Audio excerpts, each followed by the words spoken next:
Hello dear students, let's go with a revision from the previous school year. The topic we are going to revise today are adverbs of frequency, prepositions of time and place, and some question words.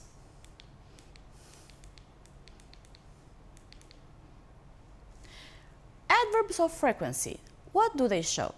They describe how often we do things or how often things happen. Where to put them in a sentence? They are usually used after the verb to be. She is never late for work is the example. After auxiliary verbs, Pamela doesn't usually get up early at weekends, and mostly before main verbs. Bill sometimes walks to school.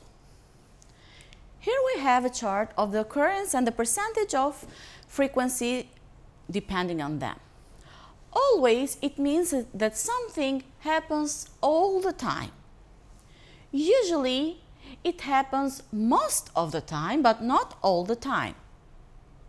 Often happens less than usually and is more than 50%. Sometimes it means that it happens less than 50% of times, and never something has a 0% of occurrence happening. Now let's see prepositions of time. Where do we use them? Prepositions of time. We use them to say when something happens or will happen in the future. We mostly use at with the time, for example at 2 o'clock, with holidays at Christmas or at Easter, or in the expressions such as at present, at noon, at the moment, at lunchtime, at the weekend, etc. We use the preposition of time in with months, seasons, years, and centuries. For example, in May, in winter, in 2020, in the 20th century. With the expressions such as in the morning, in the afternoon, or in the evening, and other expressions in a week, in the past, in the future, etc. We use the preposition on time on with days, dates, specific parts in a certain day, or with adjective plus day. Let's see the examples. On Tuesday, on 13th of May, on Saturday morning, and on a cold day. Here we have the adjective plus day. There are some cases that we do not use prepositions of time. For example, we do not use them with the words today, tomorrow, and yesterday. Let's see the example. They have a German lesson today.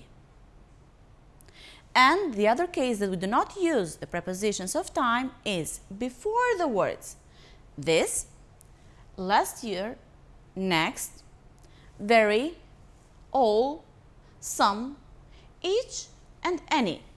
The example here is, I get up at 7 every day.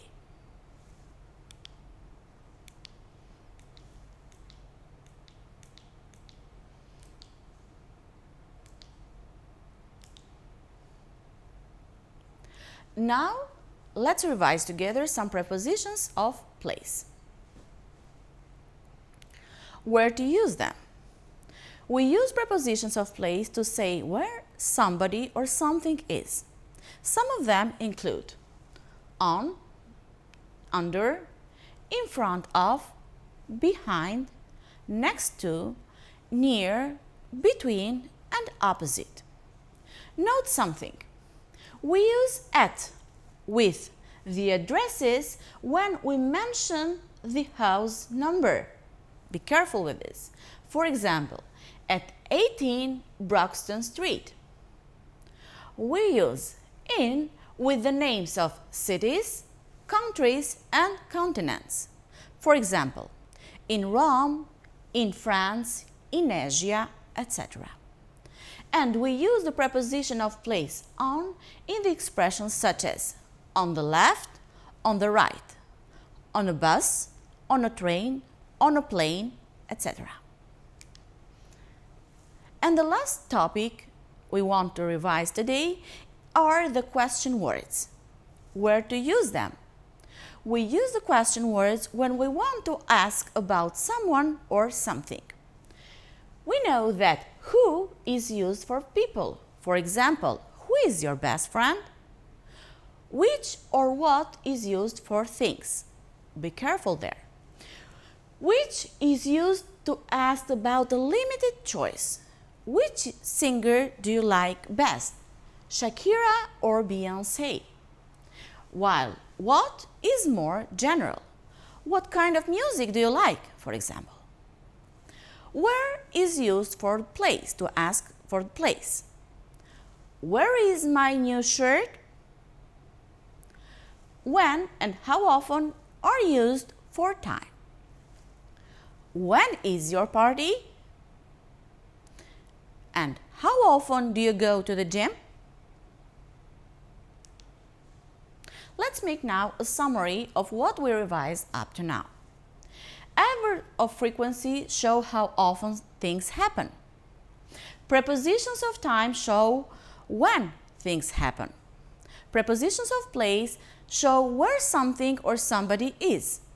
And question words are used to ask about somebody or something.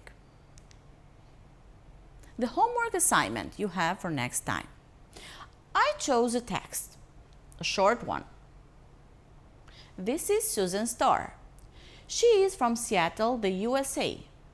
She is 25 years old and her birthday is on 15th of December. She is a hairdresser and she owns a hairdressing salon. 3 other people work with Susan: Mary, Rita, and Sally. Susan's favorite clothes are skirts and dresses, and her favorite clothes designer is Ralph Lauren. What is your task?